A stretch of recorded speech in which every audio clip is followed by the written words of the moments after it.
Lemons evangelical fellowship స్థాపకులు ఎన్ దానియేల్ గారు 1957వ సంవత్సరం ఏప్రిల్ మాసంలో చేసిన ప్రసంగం ఆదికాండము 25వ అధ్యాయం 32వ వచనం.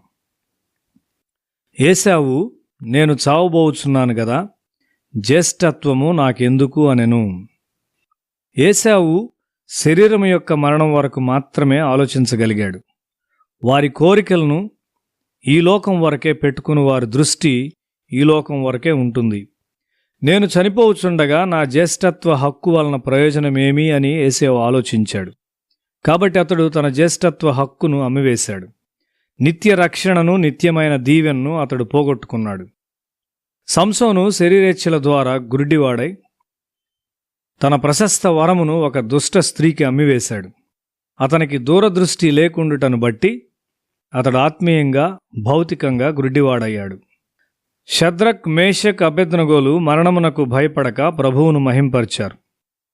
యేసులో నమ్మిక ఉంచువాడు నిత్య జీవము మరియు ఒక నిత్య దృష్టి కలిగి ఉంటారు. వారు భూమి కంటే అధికమైన జీవితమును చూడగలరు. వారు చలించని విశ్వాసముతో పరదేశులుగా, యాత్రికులుగా ఈ లోకములో తృప్తి కలిగి ఉంటారు. దేవుడు నిర్మించిన ఆ మంచి రాజ్యమును అనగా పరలోకమును వారు కోరుకుని వారిగా ఉంటారు. వారు ఆ నిత్యమైన నగరమును చూస్తారు. యేసుకు మరణ భయం లేనట్లు వారు కూడా ఆ భయం లేనివారై ఉంటారు. ఆయన ఒక నిత్యుడైన క్రీస్తుగా ఉన్నట్లు వారు కూడా నిత్యత్వంలో భాగస్థులై ఉంటారు. ఒక తండ్రి అవగాహనకు, కుమారుని అవగాహనకు మధ్య వ్యత్యాసం ఉంటుంది. చిన్న బాలుడు తన ఆటలతో తృప్తి చెందుతాడు.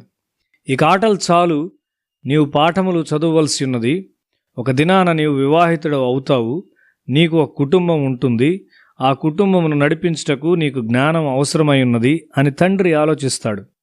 లోకములో సంతోషంగా ఉండుటకు ఇండ్లు, భూములను గూర్చి మనం ఆలోచిస్తూ ఉంటాం. మనము నిత్యత్వమును అనుభవించుటకు మనకు నిత్య జీవం అవసరమని దేవుడు ఆలోచిస్తుంటాడు. పరలోకములో నీకు ఒక స్థలం ఉన్నది. నీవు దేవునితో పరిపాలించవలసి ఉన్నావు. కాబట్టి ఆయన సత్యమును, జీవితమును నీవు నమ్మవలనని కోరుచున్నాడు. కాబట్టి నీకు మరణం లేదని నీవు నమ్ముచున్నావా? యేసు నీకు నిత్యజీవం తెచ్చాడని నీవు నమ్ముచున్నావా?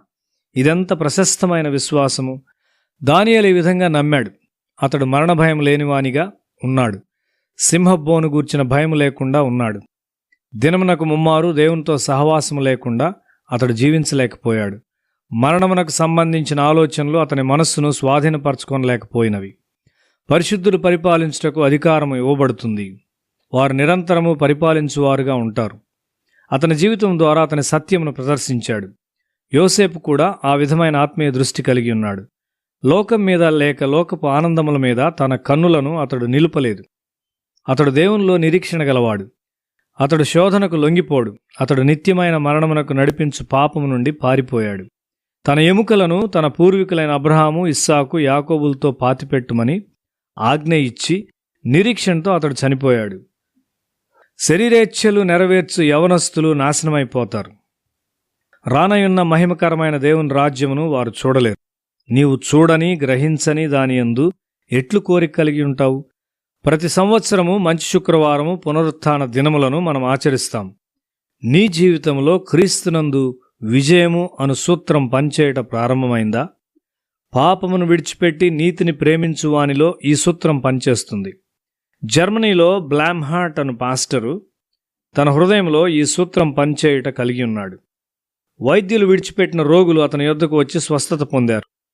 ఆత్మహత్య చేసుకొనిన ఒక స్త్రీని జీవించినట్లు లేపాడు.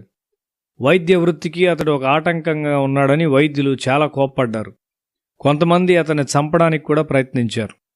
క్రీస్తు ఎల్లప్పుడూ విజయుడు అని నమ్మాను అని అతడు చెప్పాడు. ఒకసారి పొదల్లో ఏకాంత ప్రార్థన ముగించిన తరువాత అతడు తిరిగి వెళ్తున్నాడు. అకస్మాత్తుగా ఇద్దరు మనుషులు వచ్చి తన వైపు తుపాకీ గురిపెట్టారు. యేసు విజయుడు అని బ్లమ్హార్ట్ అరిచాడు. వారు వారి తుపాకీలను క్రింద పడవేశారు. వారు భయంతో పరిగెత్తారు. అతని జయకేకను బట్టి మా పత్రికకు క్రీస్తు విజయము అని పేరు పెట్టాం. క్రీస్తులో విజయం మంది, మనకు ఓటమి లేదు. సమస్త మహిమ ఆయనకే. నీవు క్రీస్తులో ఉన్నావా? ఆయన నీలో ఉన్నాడా? అట్లయితే నీకు మరణం లేదు గాని విజయం మాత్రమే. ఆమేన్.